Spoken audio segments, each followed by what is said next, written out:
Des fois, il y a des moments dans la journée, je me dis, mais fais une crise d'angoisse, c'est pas grave, c'est rien. Non, mais on n'en meurt pas, on n'en meurt pas. Et vraiment, tu relativises, tu dis, mais allez, passe à autre chose.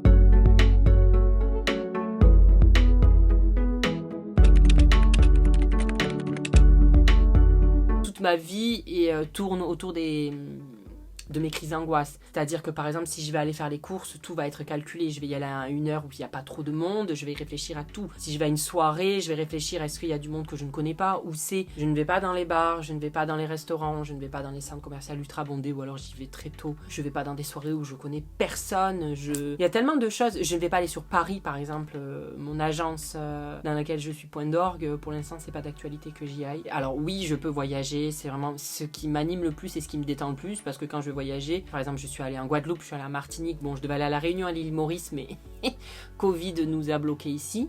D'ailleurs, il faut que j'aille chercher mon passeport. Et après, c'est vrai que l'aéroport, faire la queue pour la douane, faire la queue pour l'entrée dans l'avion, faire la queue pour les bagages, faire la queue pour le portique. Je dois prendre sur moi, c'est horrible. Des moments, je suis dans un état second, je suis comme ça, je me demande si je vais pas tomber dans les pommes tellement que ça me stresse. Mais après, une fois arrivée, une fois posée sur la plage, sous les cocotiers, voilà.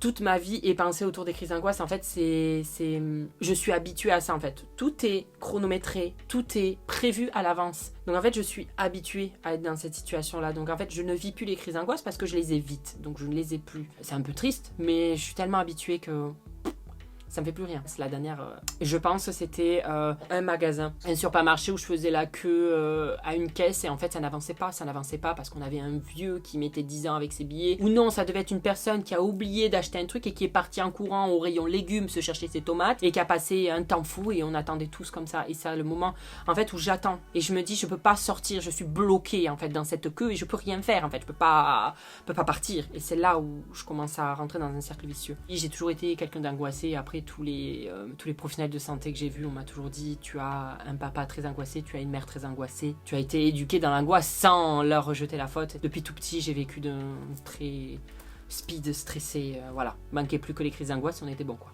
Comment j'arrive à les faire passer? Alors à des moments, je vais essayer de me focaliser sur autre chose. Par exemple, si je commence à faire une crise d'angoisse et je suis avec des gens, je vais essayer de discuter, essayer de revenir à l'instant présent. Mais à des moments, j'y arrive pas. Il y a des moments, je suis obligée de fuir, de prendre la fuite en fait. Alors des fois c'est difficile, on peut pas. Donc on subit la crise d'angoisse jusqu'à ce qu'elle passe et des fois on peut, donc je prends la fuite et c'est pas la meilleure solution parce que quand tu prends la fuite ton cerveau retient que tu peux fuir et du coup en fait il a envie de fuir à chaque situation. Les erreurs à ne pas faire c'est ne pas prendre la fuite, essayer de se forcer en fait et se dire qu'en fait une crise d'angoisse c'est rien. Des fois il y a des moments dans la journée je me dis mais fais une crise d'angoisse c'est pas grave, c'est rien. Non mais on n'en meurt pas. On n'en meurt pas. Et vraiment, tu relativises, tu dis, mais allez, passe à autre chose, c'est rien. Enfin, c'est qu'une crise d'angoisse, tu es pas en train de. C'est vrai que des fois, on essaye de prendre le malheur. Enfin, le malheur des uns fait le bonheur des autres, malheureusement. Des fois, je me dis, mais c'est pas un cancer que tu as, c'est pas une grosse maladie, c'est pas une maladie qui te tue. C'est pas grave, ça passera. Mais bon, quand tu subis la crise, t'oublies toutes ces choses sensées que tu te dis et tu subis ta crise d'angoisse et tu as l'impression que c'est la fin du monde. J'ai été suivie par nombreux professionnels, 2 ans par un psychiatre parce que c'est remboursé par la sécu. Je n'avais pas forcément d'argent quand j'étais étudiant. J'ai eu un traitement pendant 1 an. Ça m'a aidé pour positiver, mais ça n'a rien changé. J'ai vu une hypnotiseuse, mais je pense que c'était pas la bonne. Et je suis sûre que l'hypnose, ça peut vachement marcher. J'ai fait tellement de choses.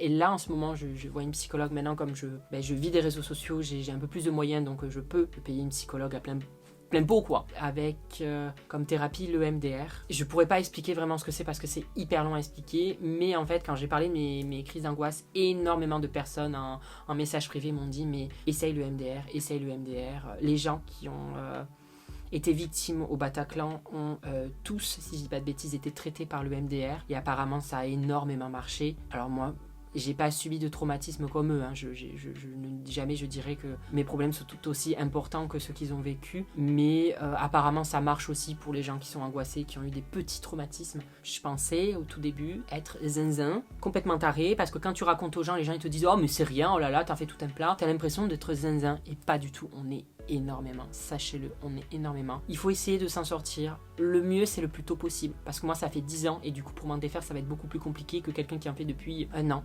Donc vraiment essayez Ne jamais déclarer forfait, ne jamais abandonner. Si un psychiatre ça marche pas, essayez un autre. Si la thérapie, moi j'avais fait une thérapie cognitive et comportementale, ça n'avait pas marché, ça se trouve c'est juste parce que je m'en donnais pas assez les moyens. Peut-être que j'en referai une si le MDR marche pas. Il faut essayer. La vie est peut-être courte, mais à la fois aussi longue, hein, si on vit jusqu'à la vieillesse, on a le temps d'essayer de changer les choses et voilà, ne vous morfondez pas, on n'est pas tout seul. Et si vous voulez m'envoyer un message et me parler de ça, je serai avec plaisir, je vous répondrai. Après, je peux pas répondre à tout le monde malheureusement, mais voilà. Cette vidéo a été sérieuse, hein. J'étais quand même quelqu'un, là j'étais en mode très sérieux, mais juste vraiment, soyez vous-même, ne soyez pas affectés par les critiques des gens. Moi je sais que ça m'a bouffé, je pense que c'est ça qui m'est resté, je pense que le collège m'a pas pardonné. Faites votre choix par vous-même, voilà.